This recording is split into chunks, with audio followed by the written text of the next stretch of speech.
I'm Jeremy. Today's day 406 of reading Harry Potter and the Order of the Phoenix. Let's get started. Currently on page 321. Let's go lock in. The face. She did not speak, but straightened the parchment on her clipboard and began scribbling furiously. Looking supremely unconcerned, Professor McGonagall addressed the class once more. As I was saying, the vanishing spell becomes more difficult with the complexity of the animal to be vanished. The snail, as an invertebrate, does not present much of a challenge. The mouse, as a mammal, offers a much greater one. This is not, therefore, magic you can accomplish with your mind on your dinner. So, you know the incantation, let me see what you can do. How can she lecture me about not losing my temper with Umbridge? Harry said to Ron under his voice, but he was grinning. His anger with Professor McGonagall had quite evaporated. Professor Umbridge did not follow Professor McGonagall around the class as she had followed Professor Trelawney. Perhaps she thought that Professor McGonagall would not permit it. She did, however, take many more notes while she sat in a corner. And when Professor McGonagall finally told them to all pack away, rose with a grim expression on her face. "Well, it's a start," said Ron, holding up a long, wriggling mouse tail and dropping it back into the box Lavender was passing around. As they filed out of the classroom, Harry saw Professor Umbridge approach the teacher's desk. He nudged Ron, who nudged Hermione, in turn, and the three of them deliberately fell back to eavesdrop. "How long have you been teaching at Hogwarts?" Professor Umbridge asked. 39 years this December," said Professor McGonagall brusquely, snapping her back shut. Professor Umbridge made a note. "Very well," she said. "You will receive the results of your inspection in 10 days' time." "I can hardly wait," said Professor McGonagall in a coldly indifferent voice, and she strode off toward the door. "Hurry up, you three," she added, sweeping Harry, Ron, and Hermione before her. Harry could not help giving her a faint smile, and could have sworn he received one in return. He had thought that the next time he would see Umbridge would be in his detention that evening, but he was wrong. When they walked down the lawns toward the forest for care of magical creatures, they found her and her clipboard waiting for them beside Professor Grubbly Plank. "You do not usually take this class, is that correct?" Harry heard her ask as they arrived at the trestle table where the group of captive bowtruckles were scrabbling around for woodlice like so many living twigs. "Quite correct," said Professor Grubbly Plank, hands behind her back and bouncing on the balls of her feet. Ayo. "I am a substitute teacher standing in for Professor Hagrid." Harry exchanged uneasy looks with Ron and Hermione. Malfoy was whispering to Crabbe and Goyle. He would surely love this opportunity to tell tales of Hagrid to a member of the Ministry. Said Professor Umbridge, dropping her voice, though Harry could still hear her quite clearly. "I wonder. The headmaster seems strangely reluctant to give me any information on the matter. Can you tell me what is causing Professor Hagrid's very extended leave of absence?" Harry saw Malfoy look up eagerly, watching Umbridge and Grubbly Plank closely. "Afraid I can't," said Professor Grubbly Plank breezily. "Don't know anything more about it than you do. Got an owl from Dumbledore. Would I like a couple of weeks teaching work? Accepted. That's as much as I know.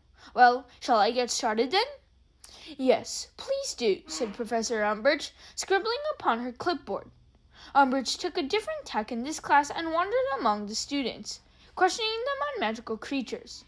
Most people were able to answer well, and Harry's spirits lifted somewhat. At least the class was not letting Hagrid down. "Overall," said Professor Umbridge, returning to Professor Grubbly Plank's side after a lengthy interrogation of Dean Thomas, "how do you, as a temporary member of a staff, an objective outsider, I suppose you might say, how do you find Hogwarts? Do you feel you receive enough support from the school's management?" "Oh, yes. Dumbledore's excellent," said Professor Grubbly Plank heartily. "No, I'm very happy with the way things are run.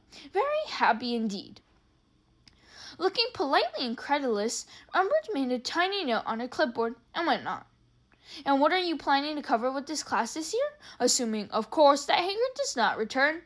"Oh, I'll take them through the creatures that most often come up in OWL," said Professor Grubbly Plank. "Not much left to do. They've studied unicorns and nifflers. I thought we'd cover Porlocks and Kneazles. Make sure they can recognize Crups and Gnarls, you know." "Well, you seem to know what you're doing at any rate," said Professor Umbridge, making a very obvious tick on her clipboard. Harry did not like the emphasis she put on you, and liked it even less when she put her next question to Goyle. "Now, I hear there have been injuries in this class?" Goyle gave a stupid grin. Malfoy hastened to answer the question. "That was me," he said. "I was slashed by a hippogriff." "A hippogriff?" said Professor Umbridge, now scribbling frantically. "Only because he was too stupid to listen to what Hagrid told him to do," said Harry angrily. Both Ron and Hermione groaned. Professor Umbridge turned her head slowly in Harry's direction. Oh my god. "Another night's detention, I think," she said softly. "Well, thank you very much, Professor Grubbly Plank. I think that's all I need here. You will be receiving the results of your inspection within 10 days. "Jolly good," said Professor Grubbly Plank, and Professor Umbridge set off back across the lawn to the castle. It was nearly midnight when Harry left Umbridge's office that night, his hand now bleeding so severely that it was staining the scarf he had wrapped around it. He expected the common room to be empty when he returned, but Ron and Hermione had sat up waiting for him. He was pleased to see them, especially as Hermione was disposed to be sympathetic rather than critical. "Here," she said anxiously, pushing a small bowl of yellow liquid toward him. "Soak your hand in that. It's a solution of strained and pickled murtlap tentacles. It should help." Harry placed his bleeding, aching hand into the bowl and experienced a wonderful feeling of relief. Crookshanks curled around his legs, purring loudly, and then leapt into his lap and settled down. "Thanks," he said gratefully, scratching behind Crookshanks' ears with his left hand. "I still reckon you should complain about this," said Ron in a low voice. "No," said Harry flatly. "McGonagall would go nuts if she knew." "Yeah, she probably would," said Harry dully. "And how long do you reckon it'd take Umbridge to pass another decree saying anyone who complains about the High Inquisitor gets sacked immediately?"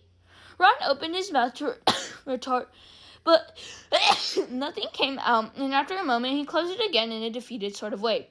"She's an awful woman," said Hermione in a small voice. "Awful, you know. I was just saying to Ron when you came in, we've got to do something about her."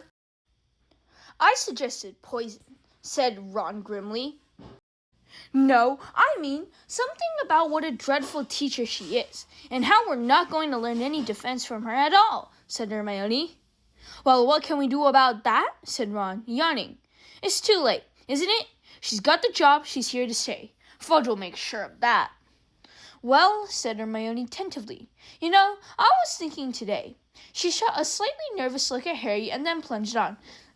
"I was thinking that maybe the time's come when we should just do it ourselves." "Do what ourselves?" said Harry suspiciously, still floating his hand in the essence of murtlap tentacles. "Well, learn defense against the dark arts ourselves," said Hermione. "Come off it," groaned Ron. "You want us to do extra work? Do you realize Harry and I are behind on homework again, and it's only the second week?" "But this is much more important than homework," said Hermione. Harry and Ron goggled at her. "I didn't think there was anything in the universe more important than homework." "Don't be silly. Of course there is," said Hermione, and Harry saw with an ominous feeling that her face was suddenly alight with the kind of fervor that Spoo usually inspired in her. It's about preparing ourselves, like Harry said in Umbridge's first lesson, for what's waiting out there. It's about making sure we can really defend ourselves. If we don't learn anything for a whole year, we can't do much by ourselves," said Ron in a defeated voice. "I mean, all right, we can go and look jinxes up in the library and try to practice them, I suppose." "No, I agree.